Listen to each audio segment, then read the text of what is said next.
Welcome, everyone. Thank you for joining us this morning. Please just give us a few minutes while we wait for others to join in.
Okay, good morning, everyone.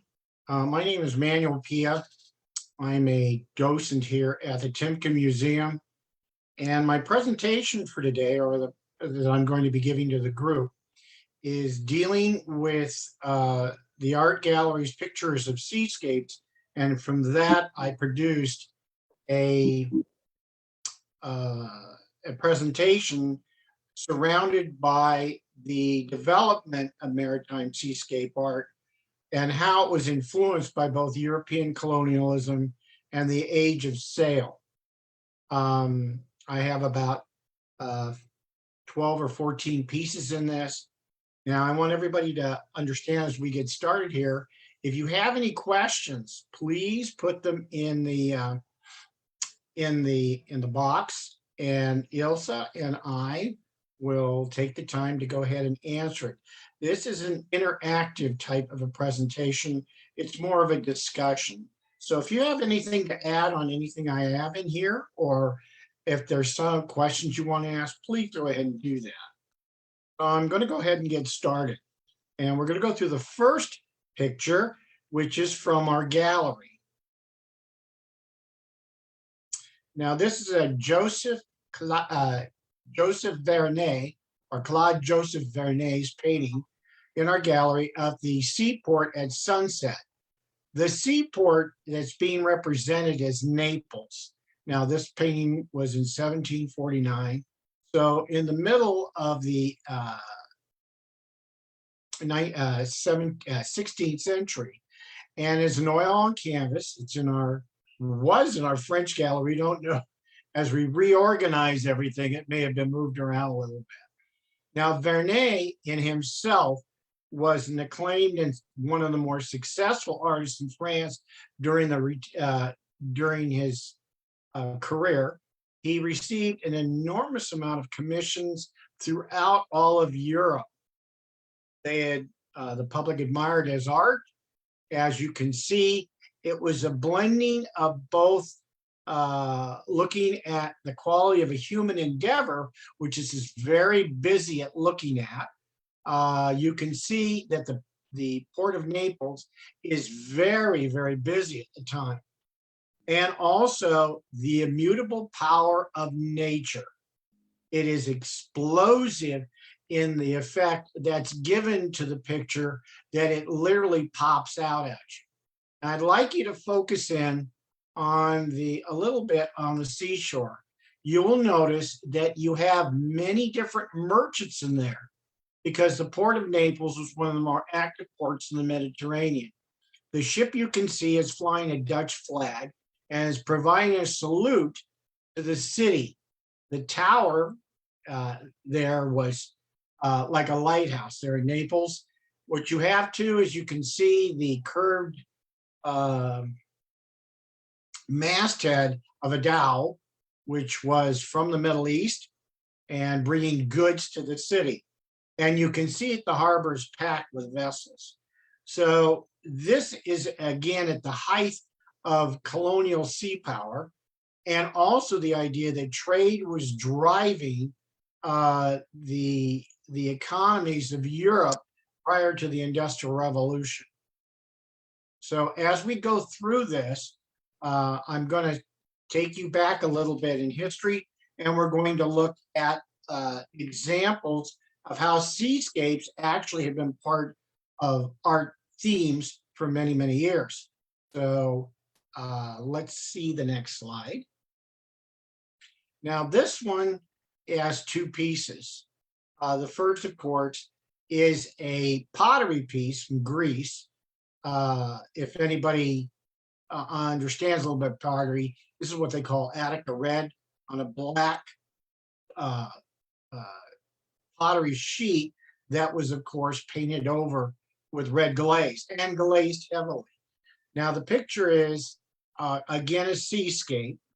It is Odysseus and the Sirens from the Odyssey. And again, Attica red figured stamos.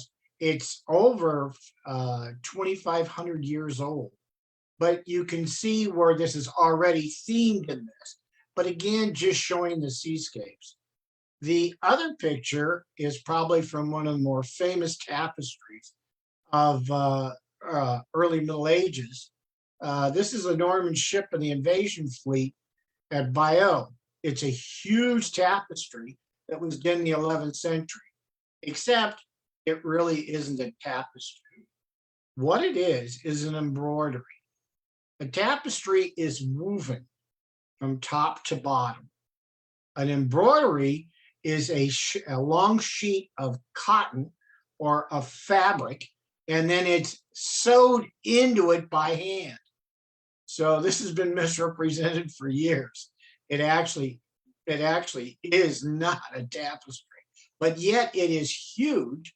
I forget how many feet long it is, but again, it's showing the invasion of Normandy by the invasion of England by the Normans. So again, you're seeing historically the themes of seascapes highly used.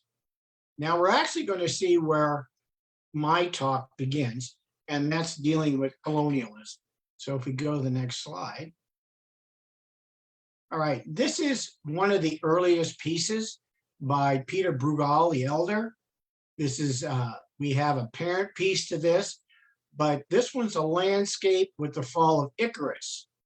And what makes this so interesting is that in one sense, yes, it is a landscape, but it's also a seascape.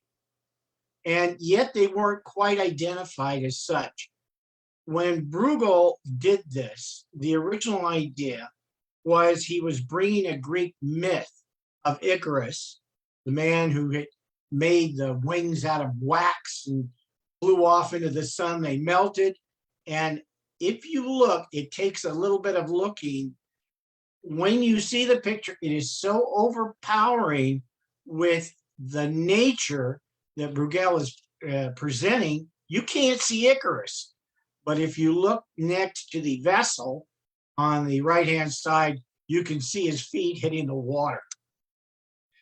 But the significance, of course, in this was to show suffering and tragedy depends on your perspective. And in this one sense, it looks like you see a very prosperous farmer out here tending the fields. He has sheep, and you have these ships in the harbor. And you would think, well, why ships? Why were they so represented then?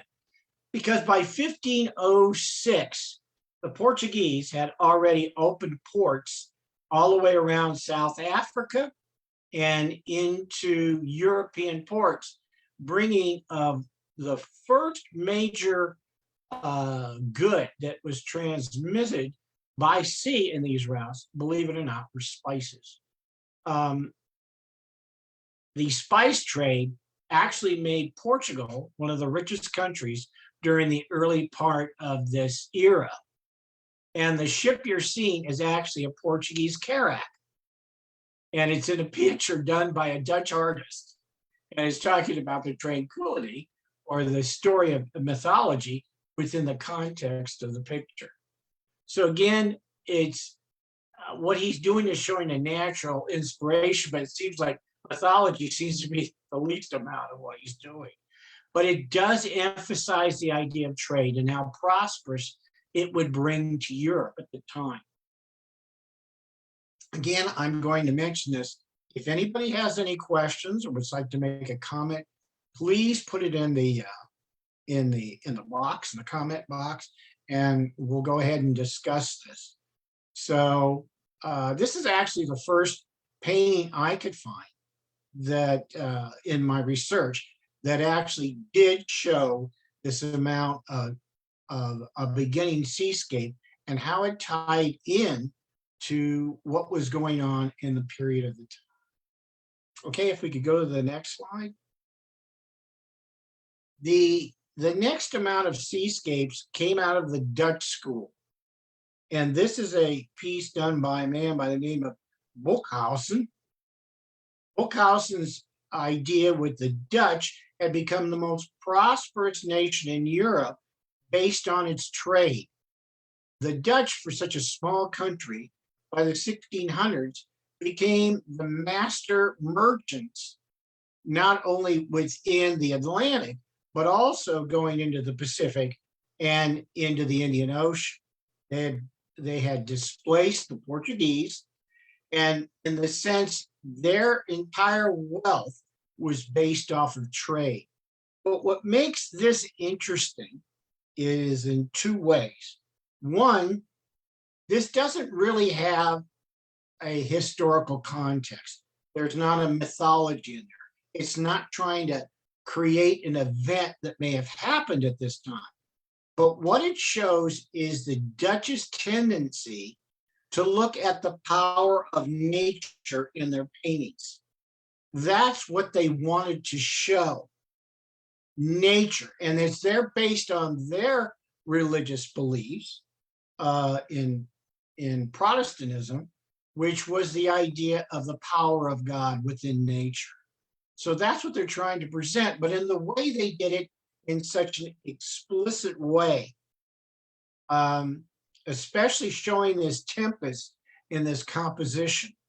You can see the rich colors of lighting and dark. You don't see so much color as you see that, and you can really get the essence of the power of the picture. Now, the Dutch had become very, very, in the sense, it developed a very highly influential society. They had one of the largest, what you would say, middle class of all European countries during this period of time. And the Dutch would buy art to show their belief in nature, and they would keep it in their homes. It's actually the first time where you saw the average person, other than the wealthy and nobility, that would develop art, where the Dutch citizen was actually taking it into their homes. So this is what you say. But the idea of the Dutch was that the power within their paintings, especially the shadings of light and dark. You don't even have to have stood in a storm to understand that something very powerful is happening and the power of nature of it. So the next few slides I'm going to show is, again, looking at this Dutch perspective of nature, but through the idea of trade for them and what we call the building of colonial powers. So if I could have the next slide, please. Now, this was in a port, probably along the Dutch coast, probably in Amsterdam.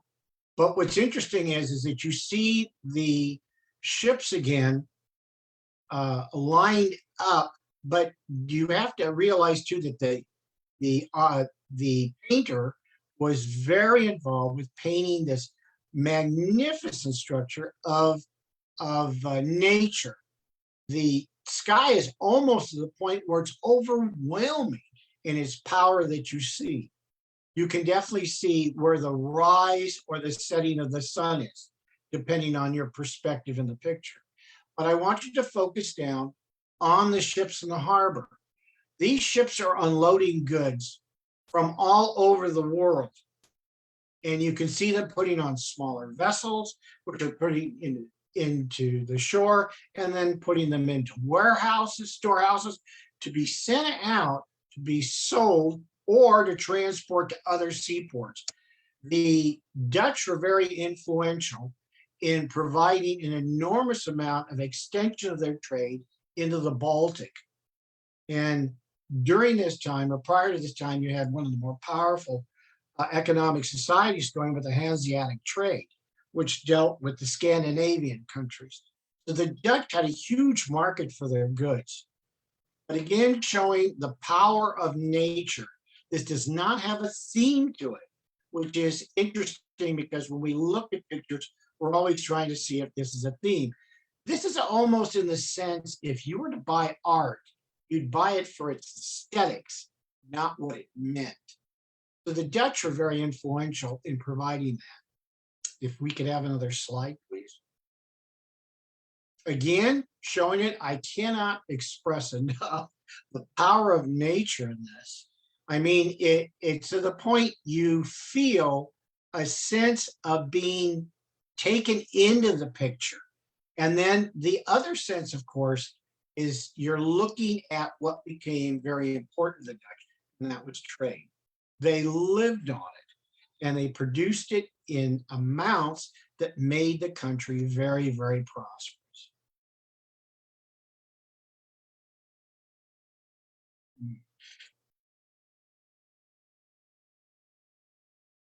Okay, as far as the namings for them, I know somebody put up a question. What are these titles and dates, the same painters? I have to, some of them were done by Buckhausen. The others were typical of the artists at the time. I have to admit that maybe I should have added those artists to this. I did not. But in the case that you're bringing that up, there were no titles to these by and large. They were just submitted as seascapes with not a preference towards exactly what the style was. It was a presentation of nature, and it was important to somebody's home. I'll try to bring this up again. When we see still life, and we see, which the Dutch also did, which was the idea of presenting those basic things that you see on a table with fruits, nuts, fish. They were the idea of, again, looking at the natural basis, which the overall was showing a sense of prosperity, which the Dutch were experiencing at the time. So from that point, I didn't quite get the paint. I do apologize for that. Now we're going to take a little bit different on this. This is J.M. Turner. J.M. Turner is probably regarded as the artist that opened the door to impressionistic art. He was a British artist. This, of course, has a title.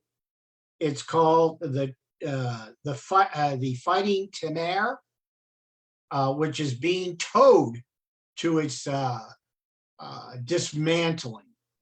You're seeing kind of a look that the steam tug is literally taking the warship, which is the idea of the basis of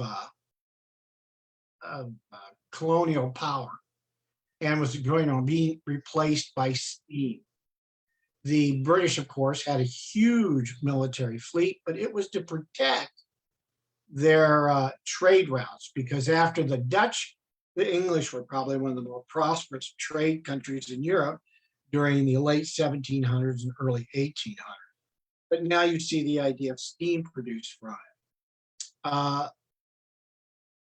The idea of looking at this is seeing that the latent power in this is produced by the raw mechanical energy of the tug, and flaming smoke is steam. Turner's interest in the new, as well as respect for what is old. This may be an eulogy to what is gone. It is also an affirmation of the continuing energy, power, and modernity of Victorian England. But yet it was the way that he produced his colors. You don't see so much as a distinct looking at nature, but as a impressionistic sense of the power of nature. Now you can see that there is smoke within this, but you can also see that the lines are blurred. This isn't as distinct as the Dutch school had done.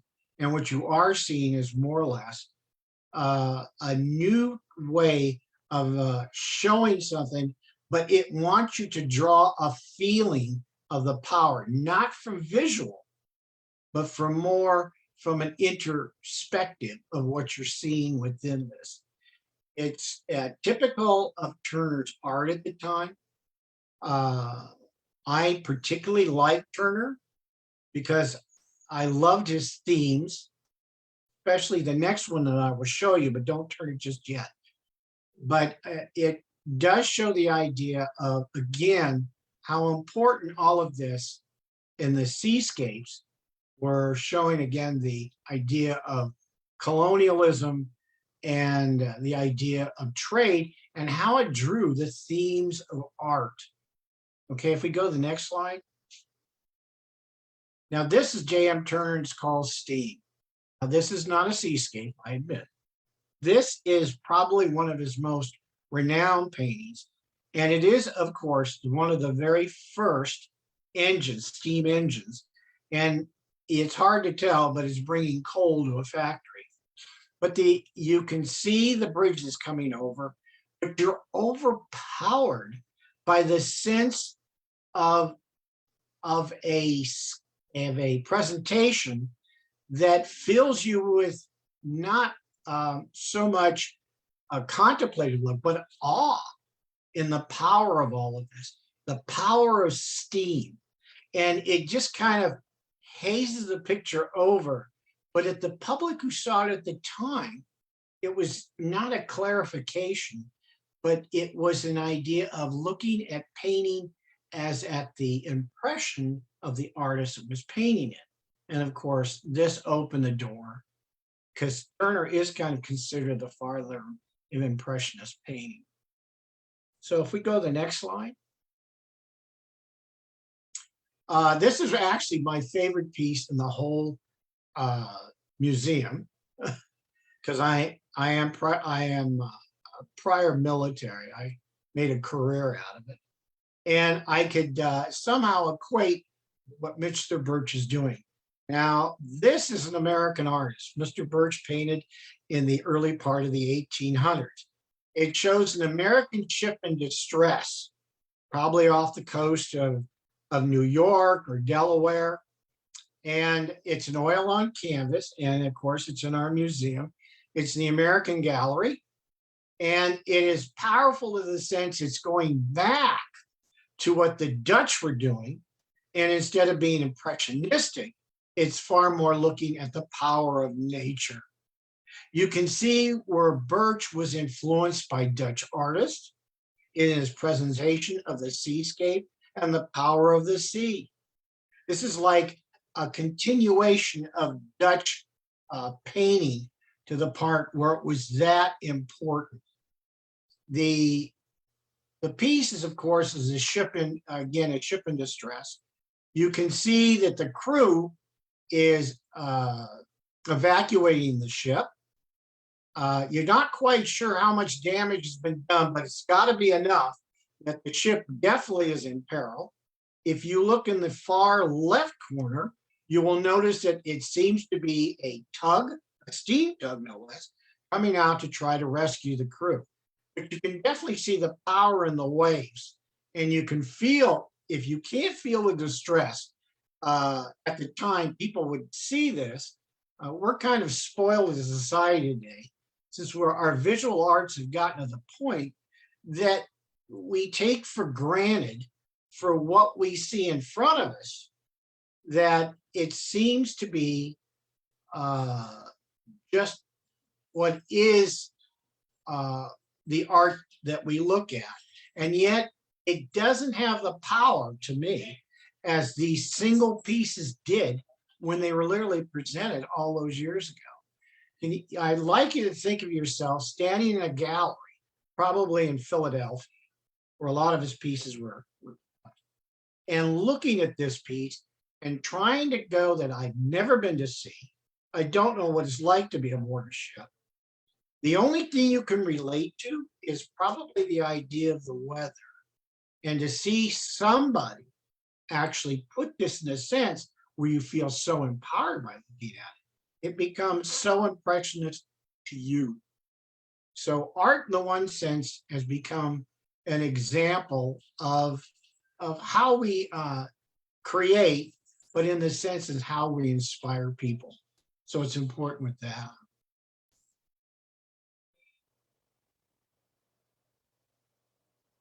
Okay, hold on a second. I'm just looking at some of the questions on the rocky coast.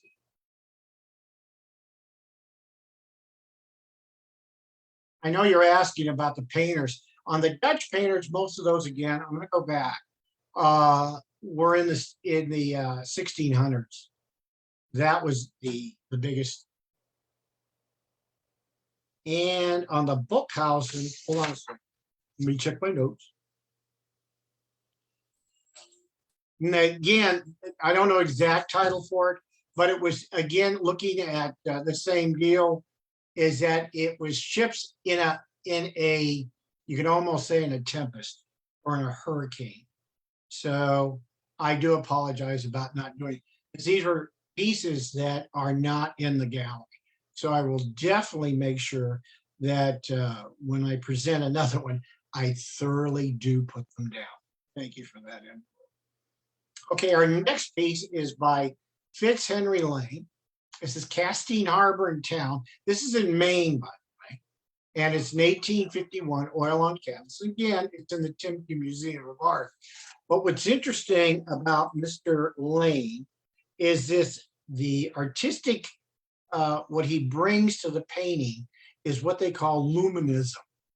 The picture literally illuminates in the sense that the uses of colors and shadings make the paint almost illuminate the picture, which makes it more powerful. These luminism is, per definition, is the contribution of the primitive and the graphic traditions in art. So you're seeing not only what you're seeing with the Dutch, but you're also seeing graphically represented in a new style, this luminism. He actually started off, Lane started off, and probably why he was so good with it was as a lithographer. So he did an enormous amount of sketching, prior to this. So he developed this skill. One of the interesting things I find about paintings, and I'll bring this up just to add this to the discussion, is that I had always thought that artists would sit there and they would paint these, literally paint the pictures while they saw the subject. And then through my training, and also, they literally only sketched it. They would sketch an outline of what they were going to do while they were there. So he sketched an outline of the harbor and the ships that were there at the time. The idea was that when he brought it home, using his memory, he filled in the actual color display. And I always thought that was fascinating, from the sense you'd have to have a powerful memory to visualize what you'd seen in the piece. Now, I know most artists have used graphics or cartoons for this sense, but I never thought in these type of paintings that that's how artists did. I actually thought they did it on the sense. So that's what makes my appreciation, hopefully yours, is that when you see pieces of art like this, you're just absolutely fascinated by the artistic qualities of the men that were involved. Luminism was something that the artists at the time believed it was God's grand plan and general understanding and elements of nature. So what you're seeing is the development of the seascape from the pieces that I showed you earlier with the Dutch. Also try to influence the idea that, again, it is a plan to present a piece in the sense of the elements of nature, again, with no real generic theme. Seascapes now have developed into many, many different forms as far as how they represent everything. So I wanted to make sure that everybody had an understanding of that. And I'm just going to see.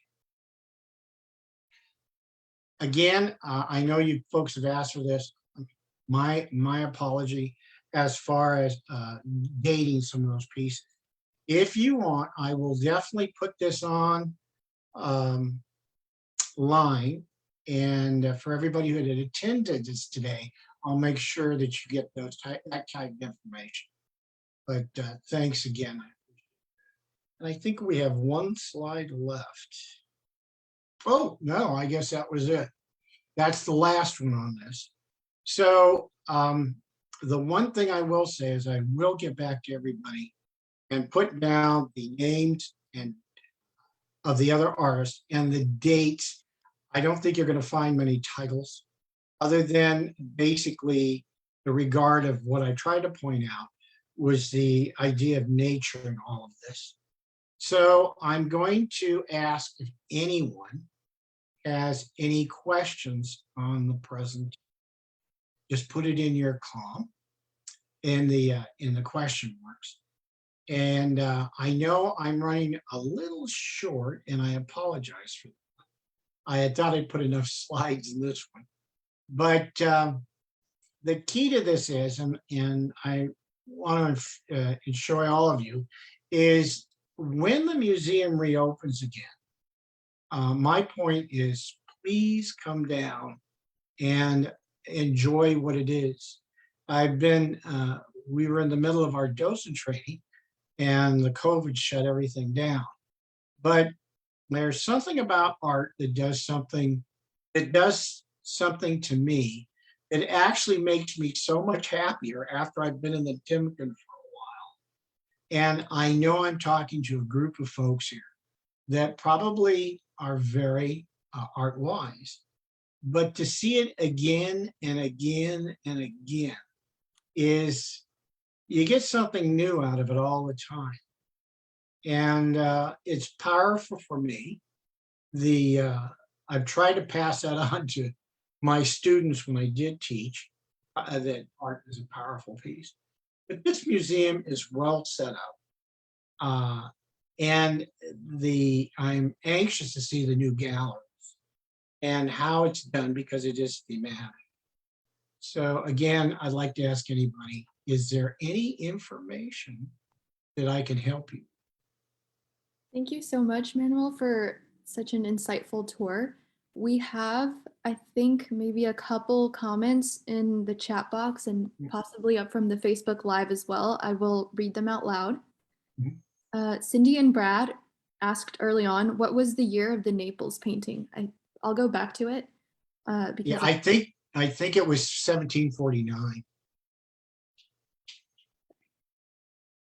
That's the very first one, Ilse. Yeah, you passed. Yeah, 1749. there it is. Okay. Let's see. You can think of the Dutch artist first as they develop this.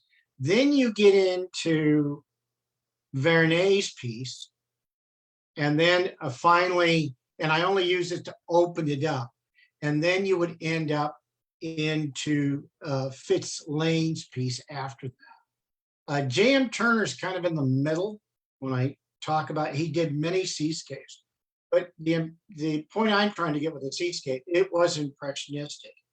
And it opened the door for many others, you know, as it came in, even though you can't nail one particular artist for developing a style. It's kind of morphs itself from era to era. You just build on it. But Vernet's piece is very powerful. I think a lot of them are powerful. I wish we had a J.M. Turner in the lot. We don't.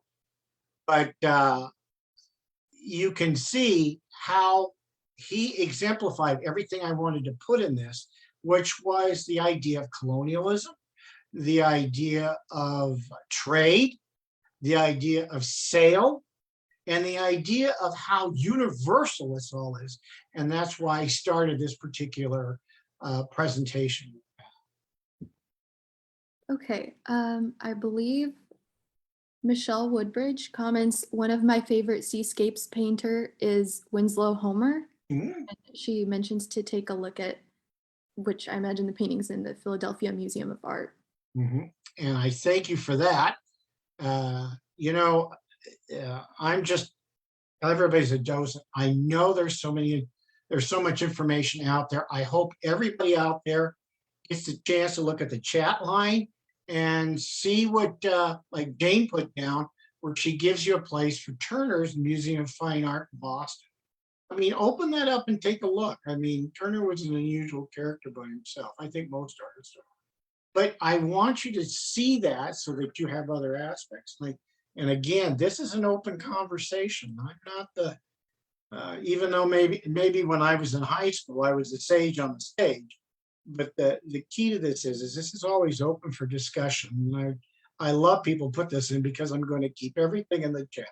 And I do promise everybody that I will somehow get this on the Timken website on the artist and the date of those, especially the Dutch ones.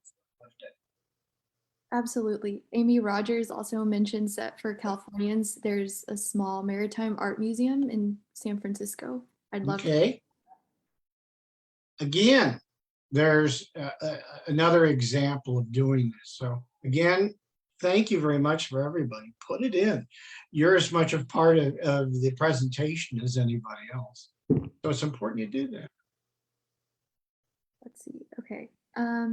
Eva Jane Dykstra says, I like these interactive docent talks that allow us to not only listen and see what the docent shows, but to share thoughts and other objects with our fellow participants. There you go. I agree. He says, you know, I have a saying for all of you. And it used to be, I told my kids, my students, and I have 6 wonderful grandchildren, that no matter how old you are, you only stop living when you stop learning. And we learn from each other all the time. I would just kind of think I was your guide. But I love all of this. I'm going to take it to heart, and whatever you guys suggest, I'm going to check it out for myself because that's the only way I Amy Rogers Oh, also says the Peabody Essex Museum in Salem, Massachusetts has a large number of seascapes because much of its collection was financed by traders. oh, now there you go. Another fascinating comment. That means, you know what that means, folks. I have to go back, take this, redo it again, and add the information. Some of you folks are so nice and generous to share with everybody. Eva says she's been there and it's a wonderful collection. Okay, well, I think that is enough time for today. Thank you everybody for joining us. And before you go, I would like to remind everybody that this tour was being recorded and can be found on our social media channels, including Facebook or YouTube page. And if you'd like further information on future tours put on by the museum, please check out our website events calendar for those details. Thank you so much again, Manuel, for such a beautiful tour, and Happy New Year, everybody, and we'll see you soon. Okay, I do thank everybody for coming. I appreciate it. I have a lot of joy doing these things. So again, have a wonderful day. Again, thank you for the inputs. I appreciate it.